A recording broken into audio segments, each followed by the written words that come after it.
With Game of the Year discussions and arguments in full swing, as well as digital screaming matches taking over any slightly related comment section across the entire internet, there is no shortage of Legend of Zelda Breath of the Wild being mentioned. What some call the pinnacle of the series, the shining archangel of Nintendo's revival, fans and newcomers alike are bowing their heads at the magnificence, the utter innovation of the title. The way it boasts freedom in playability, the way it presents an endlessly mysterious and incredible world, the pure ingenuity of every little aspect is like nothing the gaming industry has ever experienced in any capacity, or at least that's the way people are making it sound. I can't speak for everyone, but I certainly can represent a fair amount of hardcore Zelda fans. And while I understand that nothing truly qualifies me to speak for anyone else's opinions on anything, especially such a precious property as The Legend of Zelda, I'm gonna step out of line here, and sure, you can shout at me in that comment section as much as you want, but I don't think Breath of the Wild is the definitive Zelda game. No, relax, scroll back up. Get your hands off the keyboard for just a second, because it is a phenomenal game, marvelous, beyond anything I could have hoped for. And in terms of lore and character, plot and universe, weapons, enemies, locations, it does an unbelievable job at building a stupendous Zelda world. But it doesn't play like a Zelda game. It doesn't really feel like Zelda. While it does feel and play vastly open and explorative as similar to an NES game from 1986 can to its successor 31 years and 18 mainline iterations later, I don't personally think that's what truly makes a Zelda game a Zelda game. Although that's the way it seemingly began, the Legend of Zelda series isn't defined by being open. The Legend of Zelda is more about puzzles, the sense of adventure, the hero's journey, how it pulls at your imagination and wonderment.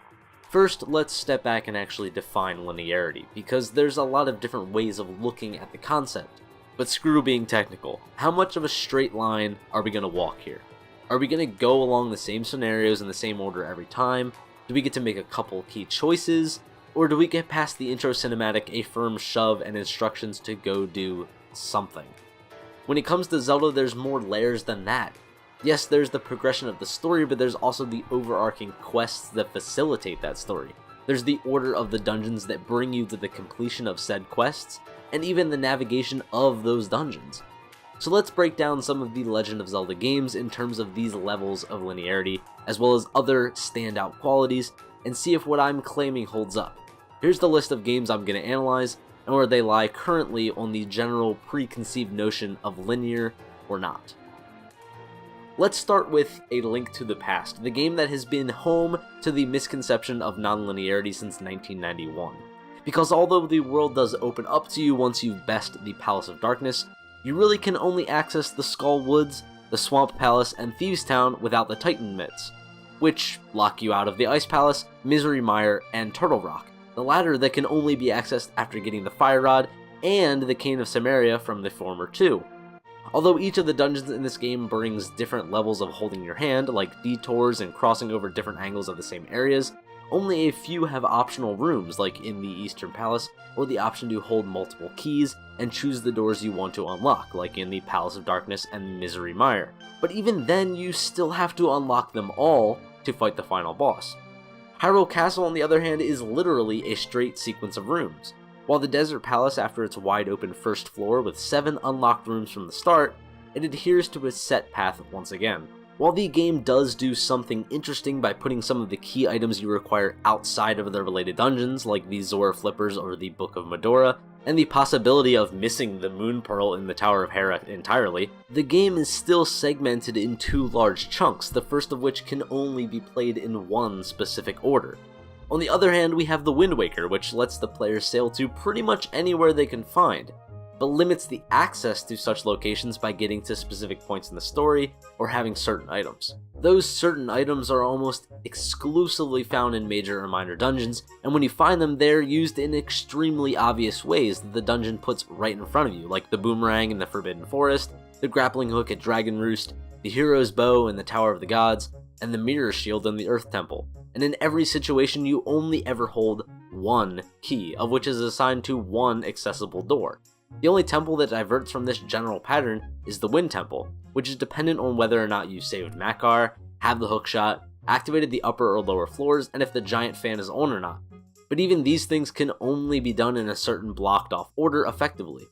Wind Waker uses extra chests for spoils and treasure charts that could put you off the beaten path, a red herring effect, but ultimately doesn't change much.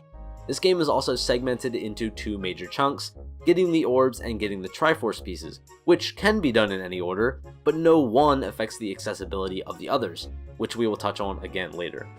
Speaking of red herrings, the game that really brought this into the mix is one with the most non-linear world, but with perhaps the most linear dungeons, Majora's Mask. With its 3-day time cycle, tons of side quests to track, and only 4 major temples, the illusion of non-linearity is rampant. But you can only complete these dungeons in one order, which, by the way, I need to mention at this point, all of these analyses are dependent on you not being a sociopath and leaving a dungeon after getting the key item and not entirely finishing it, which is called sequence breaking and can be done in a number of times throughout the series, one of which is in Majora's. But like I was saying, although the dungeons are fairly linear, they have great architectural altering set pieces. The mill in the Great Bay, the pillar in Snow Peak, and the stone tower flipping mechanic. But all of these things only need to be done once, or can't be reversed at all. The only reason you would divert is if you're chasing a stray fairy, or you just don't understand the layout of the dungeon. The precursor to Majora's Mask, however, is one of the most praised in all of gaming history, Ocarina of Time.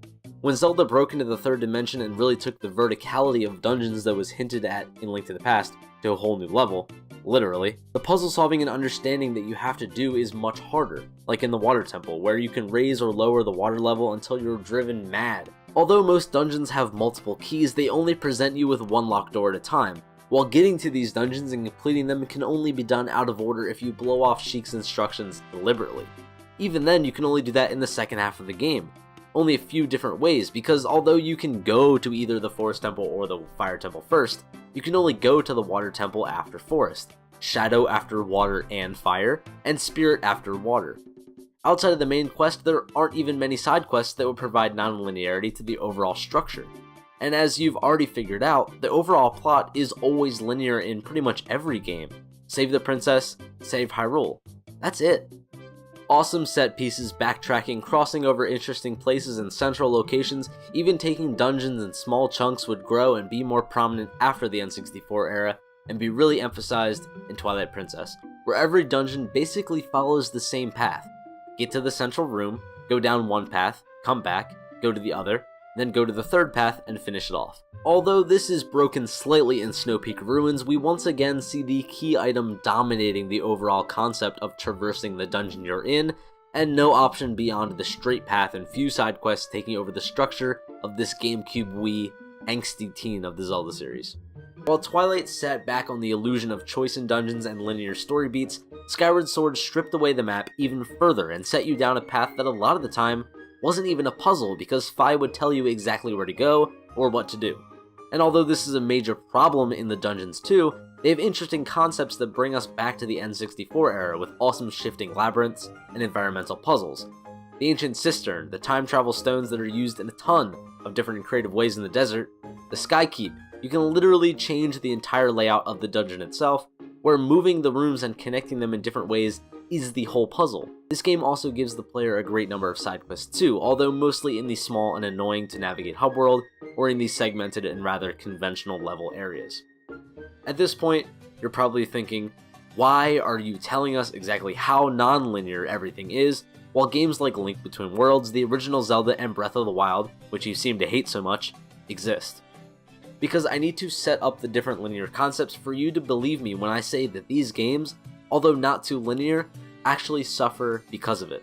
While Link Between Worlds does let you access almost every second phase dungeon aside from the Desert Temple, right out of the gate of finishing the House of Gales and the Tower of Hera, which you need to have finished the Eastern Palace before accessing, the interior structure of these dungeons are too easy, not creative, and linear in itself because the designers can only assume you have the one item that you need to get in. There's no secret as to what you can expect in these dungeons because you need to go out and buy the item you need, as opposed to feeling like a clever badass for collecting and using all the items from your previous endeavors to solve puzzles and defeat baddies. Now, let's go back to where it all started. You have the entire map to explore, nobody nagging you what to do, you can go off and do anything you want. Or at least that's what we like to believe. Yes, you can go off and find almost every dungeon right from pressing start. You can actually only beat levels 1, 2, 3, and 8. You can only get to 4 after beating 3, 5 and 6 after 4, and 7 after 5. And although there's tons of bombable secret walls, bushes to burn, things to blow your whistle at, the world is pretty empty. Okay, fine. Let's go into the dungeons then, where there's tons of unfair and badly designed puzzles like pushing on random blocks, fighting so many enemies that the actual system slows down, having so many keys that you don't need, or using too many keys in the wrong places that you can't even progress. You see where I'm going with this, right? The Legend of Zelda franchise was built on this quote-unquote non-linear formula, but it wasn't very good. That's why it wasn't the primary factor in almost any of the games to follow. Think about it this way. If Mario Bros. Stayed with its formula, we wouldn't have Odyssey. If Saints Row stopped at GTA clone, we wouldn't have GTA parody. If Assassin's Creed stopped at clunky controls and small kill lists, we wouldn't be assassinating whatever that is. And so many more wild new concepts and worlds to explore. Innovation, finding what works and what doesn't, that's what keeps a franchise alive. But even then, The Legend of Zelda has never been truly linear. Yes, it is in some ways, but that's not the defining factor. And I also understand this argument could be made in two directions, but I don't want open worlds to become the end-all be-all for the franchise. The Legend of Zelda is defined by amazing moments, doing awesome things, feeling clever when that chime goes off, getting crazy items and finding those hidden little trinkets. Sadly, while Breath of the Wild allows you to take on the 4 major dungeons in any order as long as you've gotten off the plateau, or just fight Ganon right away, you'll never get more than a couple tricks up your sleeve with the Sheikah Slate. The defined beasts themselves aren't very big, or deep, or challenging, and although they do have the architectural concept nailed down where you can physically control the major parts of the dungeon, there's only 4 of them. Yes, it's not just the dungeons that are open option, the whole world is, including the quest to gain access to the various beasts. But the whole world is also pretty empty. Okay, 999 Korok seeds and 120 shrines doesn't sound empty, and although the shrines can be fun, they aren't massively fulfilling. And come on, 999 Korok seeds is a chore, a pestering checklist more than a fun task. There are a lot of things to find and explore in Breath of the Wild, but at what cost? How many times did you truly have those wow moments like you did when pulling out the Master Sword for the first time? Traveling to the Twilight Realm, placing 3 Goddess Pearls, meeting Skull Kid for the first time and being transformed into a Deku, being turned into a painting? Breath of the Wild, at least to me, didn't have that soul, that real Zelda magic that I wish it did. Like I said, it felt hollow, it felt empty, like it had no true purpose. I don't exactly know why, but it does, to me. Is it amazing? Yes. Is it creative? For sure. Do I want more? Absolutely. Do I hate the game? Of course not. I love it, but I think it seals the deal for me that when it comes down to linearity and The Legend of Zelda, they don't have to be one and the same. That isn't the make or break concept of the Zelda series. So let's just shut up about it, put that argument to rest, and complain about the CDI games instead.